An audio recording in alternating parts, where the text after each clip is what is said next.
So today's message is on parenting. We're practicing what we preach. This is my beloved Marilynn, whom most of you know. She has been my best friend and my wife for almost 37 years, and we've had a great run. We've had children for almost 3 decades. We have now 3 grandchildren. So we want to speak to you today about parenting, the questions we get asked from you about parenting, and we're going to do a different deal. Instead of trying to give you all the different tips, which will be embedded some in the message, we're going to talk about how to raise an extraordinary kid.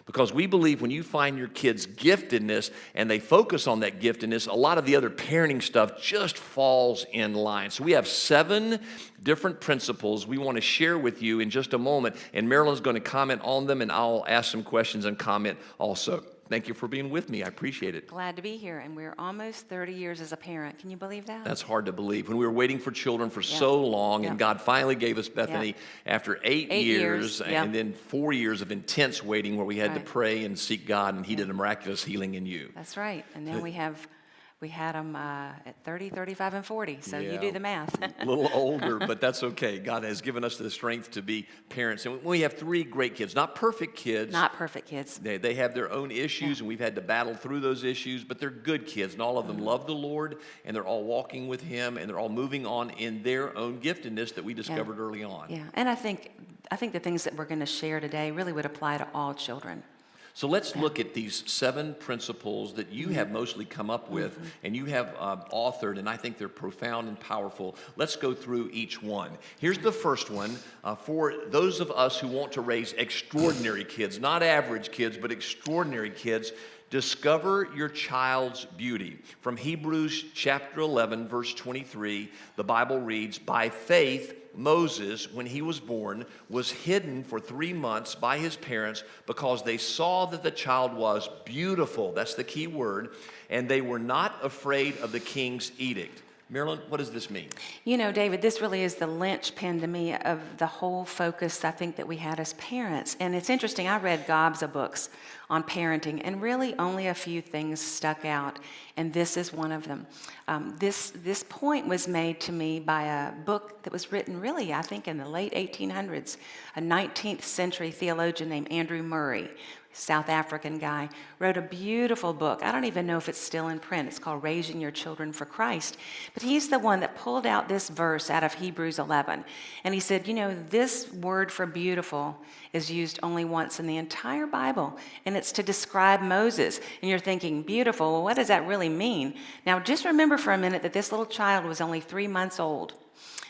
There was a genocidal mania. The Pharaoh was trying to kill all the Hebrew babies. And it says that they weren't afraid of the king's edict, the parents, these little Hebrew peasants, but they also saw that Moses was a beautiful child. Now let me tell you what that word beautiful that's used once means in the Greek. It means sophisticated, artistic, refined, and a city dweller.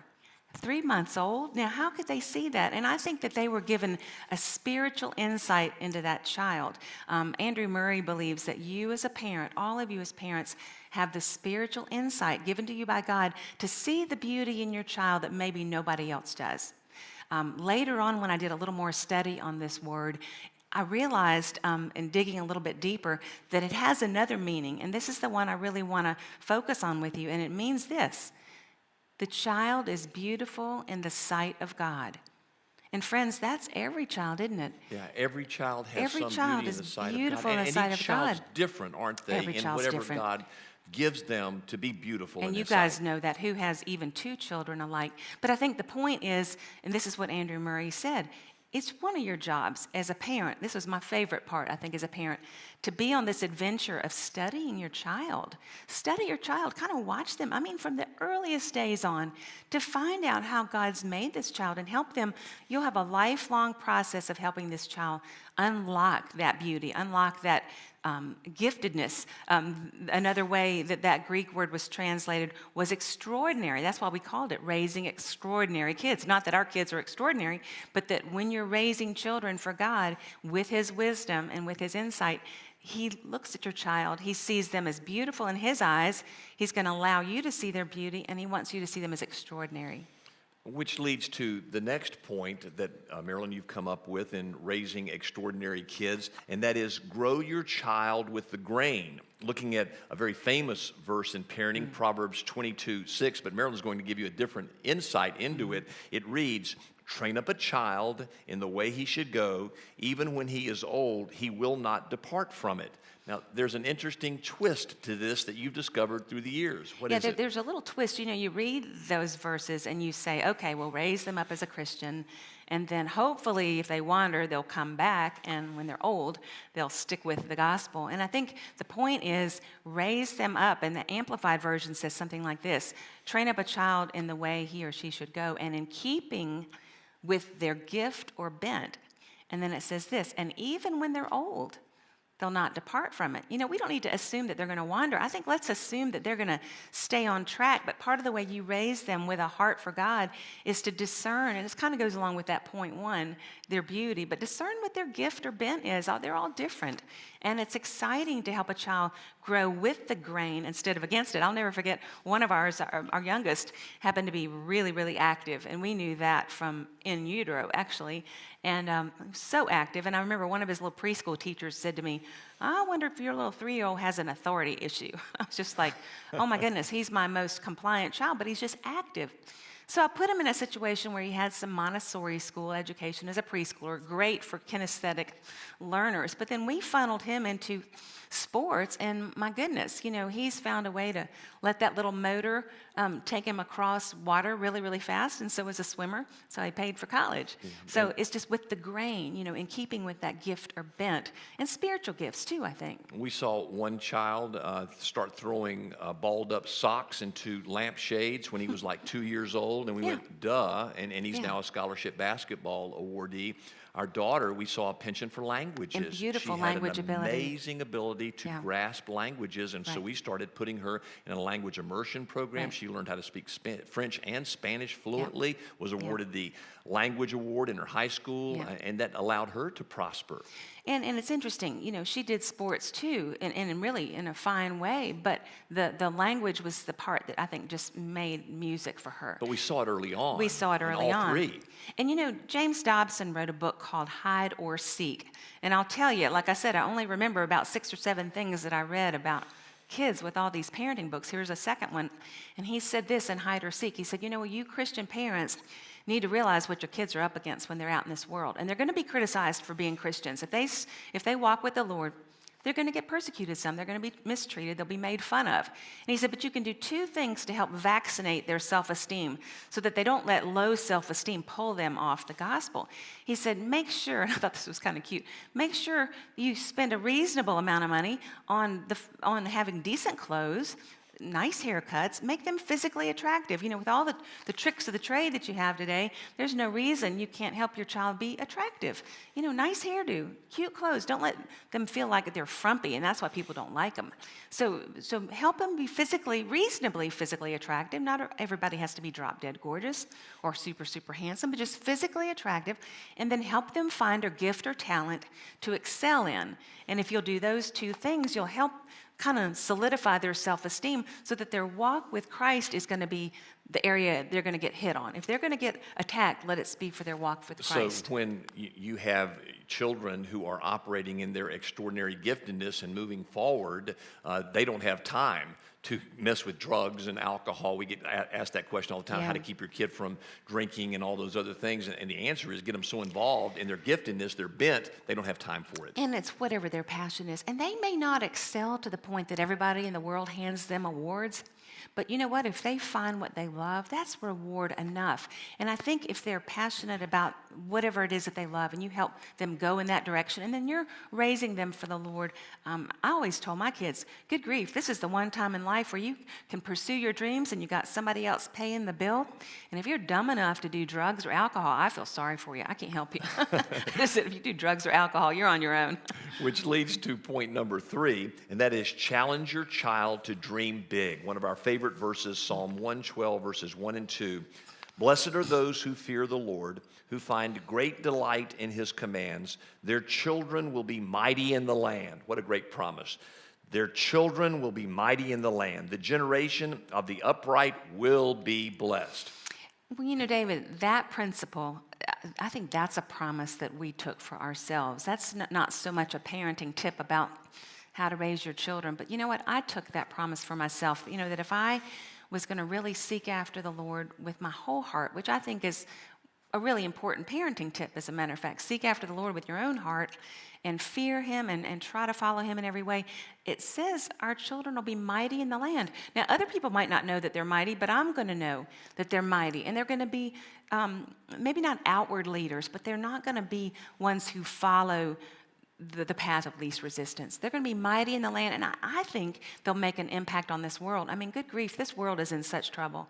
It's just as dark as I've ever seen it. And God needs your children and my children. He needs our children to be world changers in their own way, mighty in the land. Yeah, and it might mean also that we've got to be very engaged with them to keep them on the right track. This doesn't mean that we just let them go. We're still very involved. I mean, it's like a gardener in a garden, trying to nurture the plants, hands-on, being aware of the growth, the weeds coming in, all those kind of things. It was high maintenance. It took a lot of time and effort.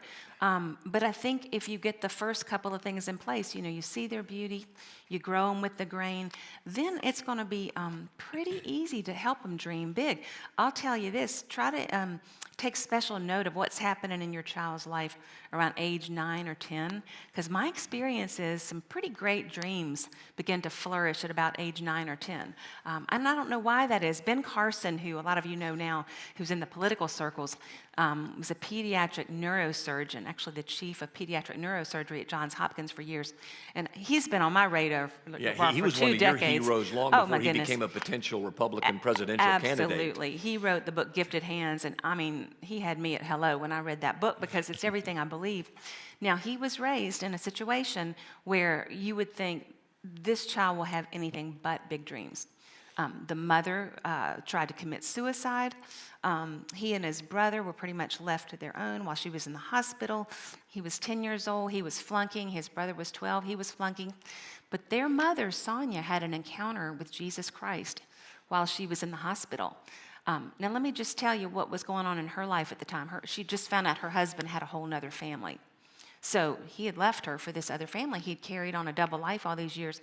She got married at age, I think it was 13. This is a pretty long number of years ago. This was back in the day. But anyway, she was married at 13 or 14, had the 2 boys, raising them on her own, found out this husband has another family. But the clincher for me is that she was illiterate. She couldn't read. But she accepted Jesus Christ, and she feels like one of the things that he encouraged her to do was to send the 2 boys, Ben and his brother, to the library every day. She wanted them to go to the library where she was working, and she said this, Benny, when you get home, you and Curtis, you need to write me a 1-page paper about the books that you read. Well, slowly, Ben started getting to be a better reader, and he started reading books on science, and then realized this was a passion of his. And then one of his school teachers noticed that this ghetto kid, being raised in a ghetto school, had a penchant for science. And the rest is history. He went on to get a full scholarship to Yale and then Johns Hopkins. And, And the brother succeeded too, didn't he? The brother succeeded too. And many of you may know of Dr. Carson as the very first pioneer who separated twins that were joined, Siamese twins that were joined at the head. I mean, he's just such a man of distinction. But he began to dream big, and his mother helped him dream big. And the irony is she couldn't read herself. And she couldn't read or write. She was illiterate. She pretended like she would read Ben's papers. And somebody that knows her told me that Sonia Carson is really the hero of the story. But you have to realize that it was what happened when Jesus Christ transformed her heart. And then she started dreaming big dreams for her children, even though they lived in the ghetto, and that she had no resources. I remember I went to my dad when I was young, and I said, Dad, I want to play in the NBA one day. And he said, son, go for it. He said, shoot for the stars. And he said, and if you only get to the moon, you've never been to the moon before. And that was really wise counsel for me. I got to play professionally in Europe for several years, not the NBA, but I made it to the moon, and that was a pretty wonderful experience. Encourage your kids to their dream big. Great dreams. Number 4, build a team around your child. Hebrews 10, verses 24 and 25. And let us consider how we may spur one another on toward love and good deeds, not giving up meeting together as some are in the habit of doing, but encouraging one another. 1 Thessalonians 5 is another verse. Encourage one another. Yeah. You need teammates who encourage the kids' extraordinary dreams. Oh, my goodness. I think you need encouragement as a parent. I don't know about you folks, but I just think parenting is an extremely humbling job. I was never like a real super confident parent as I was going along the way, and I was always thinking that I'd messed my kids up. You know, I was very fragile and needed team support. I'm so thankful for people like Lita and Susie and Jenny and Robbie and others in our church. It's a that reason help. to get involved in the church, isn't It's it? a reason to get involved in the church. We I'll tell you need what, each other. we couldn't have raised our children without the strength and the nurture of the people in the church that saw all these things in them, and sometimes even things that we couldn't see. We had coaches and teachers that even saw the beauty, if you want to go back to that term, the beauty of our children in ways that we couldn't. It was a very valuable thing. We need team support as parents, I think. So vet those people carefully. One of the things Marilynn and I would tell you, Yeah. if there's a teacher who's hurting your child's dream, intervene on their behalf. We only had to do that once in all Only of our once. parenting, but we did do it once for our Well, kids. you know what's interesting? Not everybody's going to like your child, right? And that's okay. I mean, there's not everything about your child that's likable. But you want the child to be in an environment where the teacher or the coach at least believes in them. And I mean 99% of the time this is going to happen. In fact, we would always pray proactively every year at the beginning of the school year, Lord, please pick out just the right teacher and coach that's going to see what our child needs.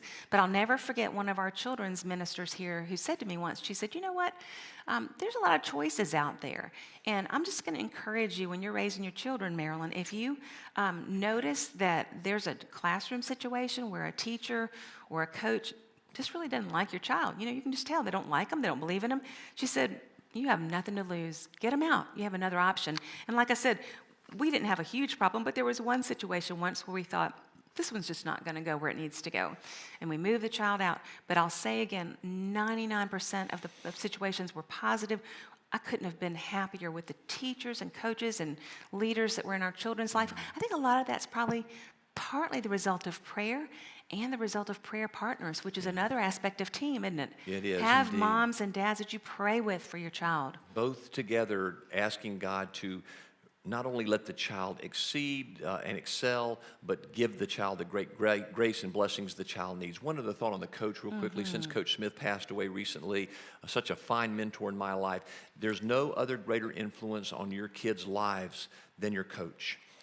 Than their coach. So please make sure that you give your kids the chance to play under a really good person as a coach. And if you have a child who's a scholarship athlete and is being recruited, Marilynn and I would tell you after having two, the major thing you should look for is a coach who's a good, godly man, because everything falls into line outside of that one. Yeah, and let me say just a thing here about coaching. You know, you're going to, if you're not careful, you're going to hear us say everybody should raise kids to be great athletes. Well, that's not every child's bent. But I have a sweet friend that I admire so much, and she has done such a good job with her 3 children.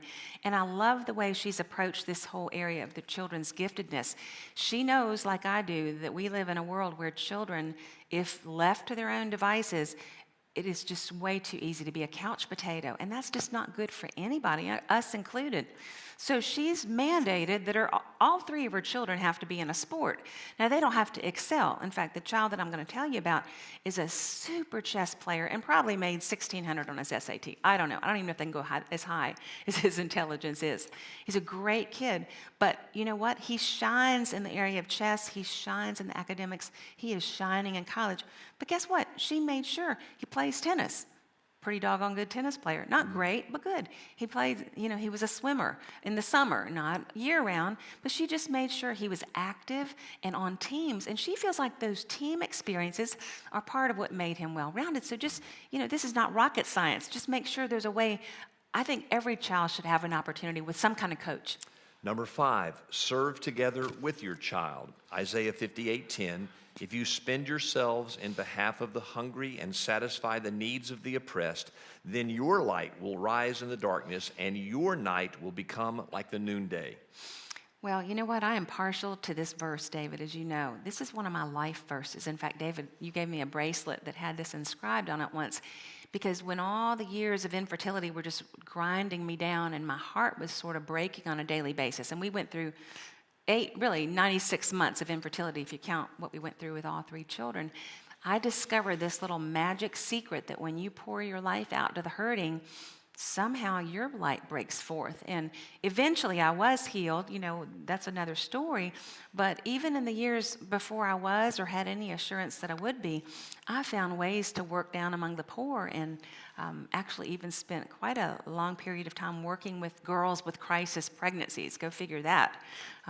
But it was just really calming and soothing and made my heart filled with joy. So we feel like this is something we want to give our children, the joy of serving others. You serve with your children, whether it's here locally or take them on a missions trip, and I'll tell you what, you will have given them one of the greatest gifts of their life. And we believe, too, that if your own child's dream is being thwarted for whatever reason, with your child, go serve somebody else's child who has a dream. And then amazingly, somehow, some way, God tends to break down barriers in our child's lives to be able to move them forward toward their dream. Let's move to the next one, too. Train your child to hear God's voice. John 10:27. My sheep listen to my voice. I know them and they follow me.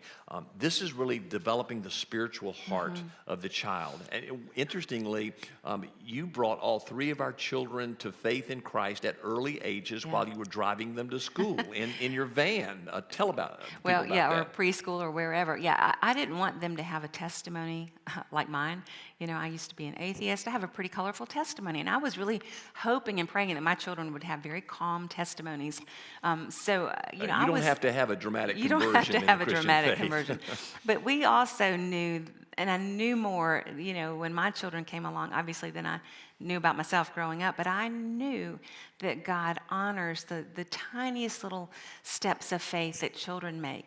Don't think for a minute that a tiny child can't see God. What did Jesus say about children? Let the little children come to me. And unless you're like a child, you cannot inherit the kingdom of heaven. I think Childlike faith. Absolutely, from the earliest ages. And again, we had a wonderful children's worker here that once said to me, don't you dare take for granted the thought that your child might have a life-changing experience even at the age of 3. She said, you start watching what is happening when these children hear the word of God. And if one of your children wants to accept Christ early, well, then you go through that process with them and you lead them to the Lord, and then hearken back to that with them. As they get, like, let's say it happens at 3, which was one of our children, then go back to that moment with the child and say, remember, honey, when you accepted Jesus in the car, you're careful to explain what it means to be a sinner and what it means to accept Christ. But take that seriously, and then realize that the Holy Spirit will begin to nurture them, that the Word of God will water that spirit within them.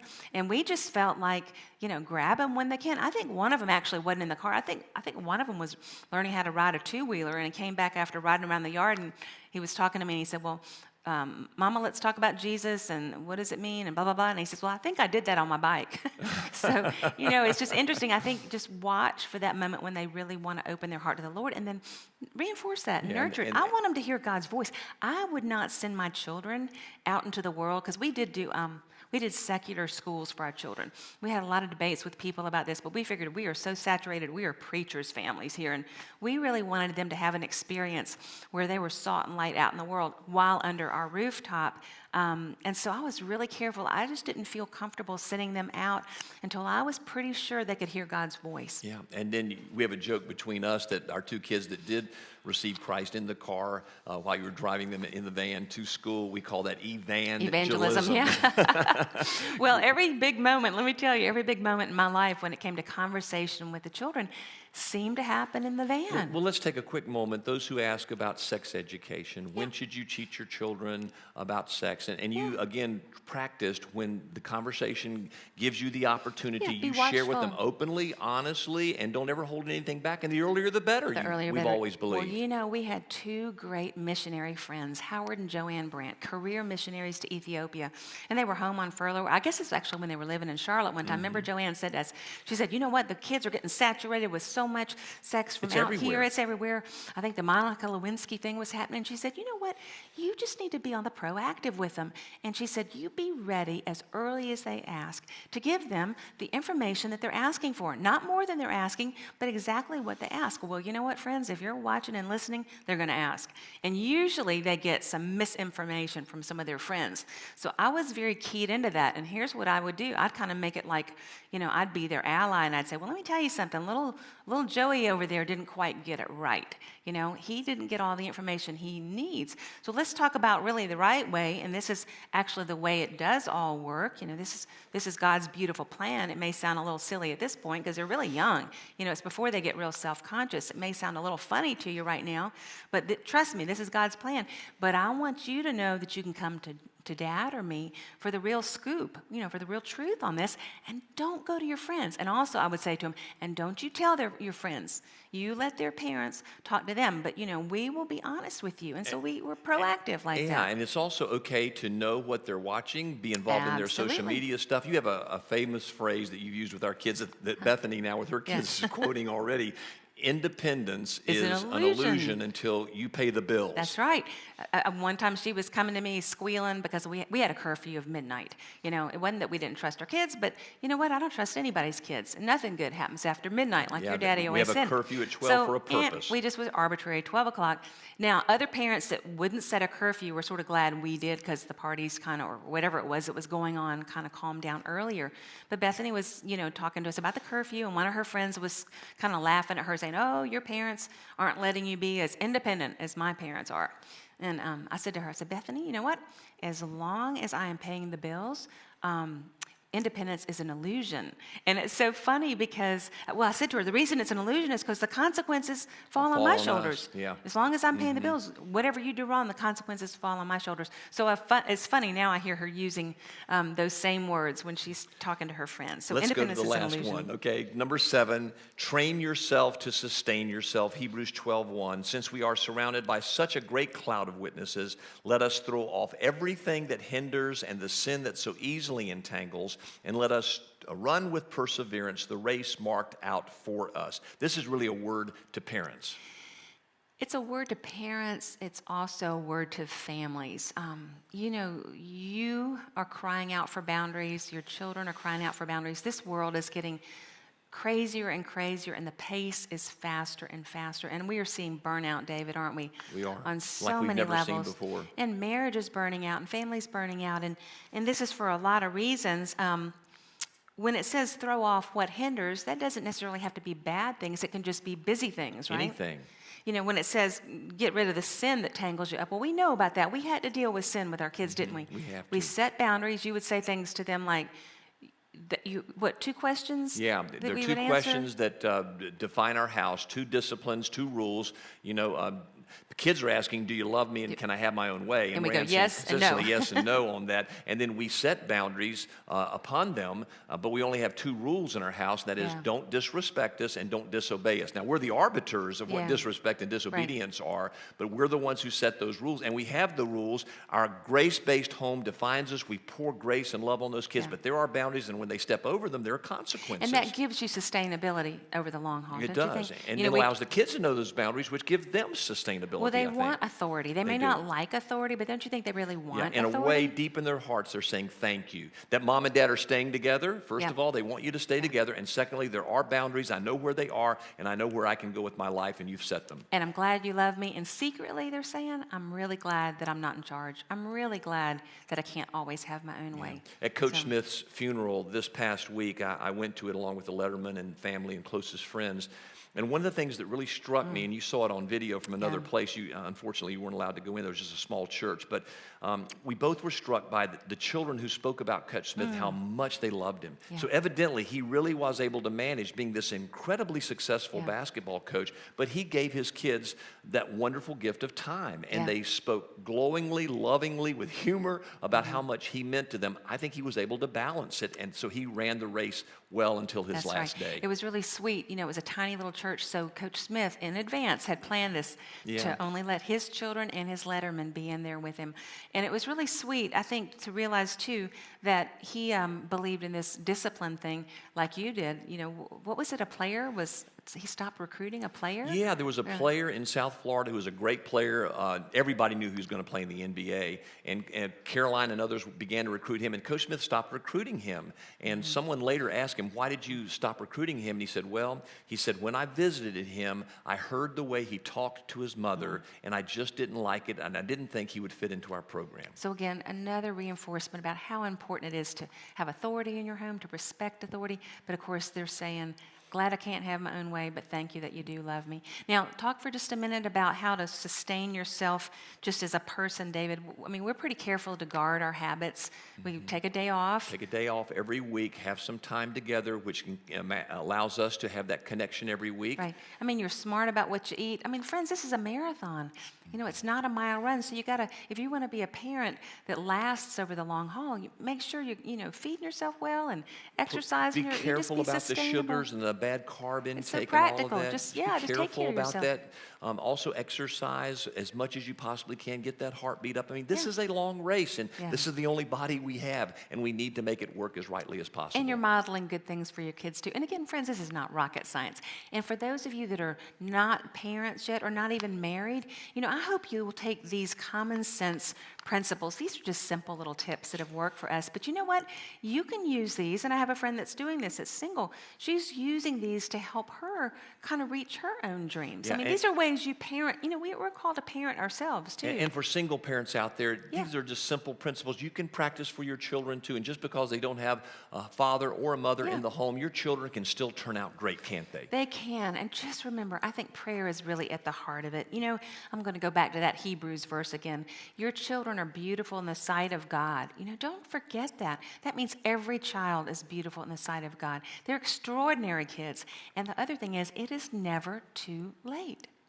I don't care if your children are grown. I don't care if you are a great grandparent and you have a child that's still wandering. It is never too late for your child to turn around and become all that God wants them to be. So pray for them. So a prodigal is simply someone who's run away from home and moving in the wrong That's direction right. of faith. But if you have a praying parent, especially a praying mom, my joke, if you've got a praying mom, you're toast. So moms, grandmoms, you pray. You keep praying because the game's not over until it's over. And That's until right. God says it's over, you keep praying, and you're the most powerful instrument in the hands of God. Let's see if we can land this message, okay? All right.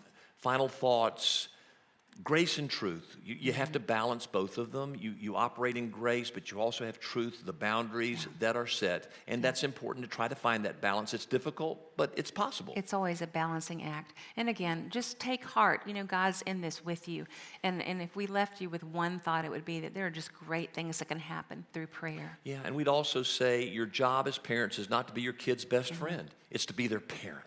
It's to be their mom and their dad. That means you've got to oversee with some authority in their lives, and that's okay. There's a time later on, and we're seeing it happen now with our children as they've moved into adulthood. We're becoming more and more their close friends. But until they leave home, you're their parent. Now, you'll always be their parent. Yeah. You'll always feel deep pain whenever they go through stuff. Right. But there's a movement that happens from parent to best friend that happens over a lifetime. That's right. Enjoy and that. God needs generations of children that can change this world. Okay, you got a minute. What's your final thought? Well, I'm going to remind you that God gave you these children for a reason and that you're the parent to study this child. I just pray you'll be refreshed today to walk out of these doors and start to see your child. Pray that you would see your child through God's eyes. Yeah. And when they become all that God wants them to be, the drugs and alcohol and sex become secondary because they're pursuing their dream for God, for His glory and for His kingdom's advancement. And also, I would say to all of you out there today, you need a village. You really do need other people to help you raise your children. Meryl and I have 3 great children. We think we're fairly good parents. We've failed some. We've not been perfect by any means. We've gotten mad at them sometimes. We've said some things we shouldn't have said. Go to them and ask for forgiveness. When that happens, you've modeled forgiveness. When we've had a little tiff between us from time to time, we try to make sure the kids see us apologize to one another and make up for it, so they'll learn how to do that in their own marriages. And that will give your kids the best chance to be all that God wants them to be. Parenting's not for cowards. It's for courageous people. But God can use you powerfully. Keep praying for your kids. Keep believing in them. Pushing them forward to being extraordinary in the kingdom of God, and you will see kids who will change the world. Marilynn, thank you for being with me. All of you, thank you for listening. We are honored to lead you, this wonderful woman with whom I've been married. Thank you for listening. God bless you all.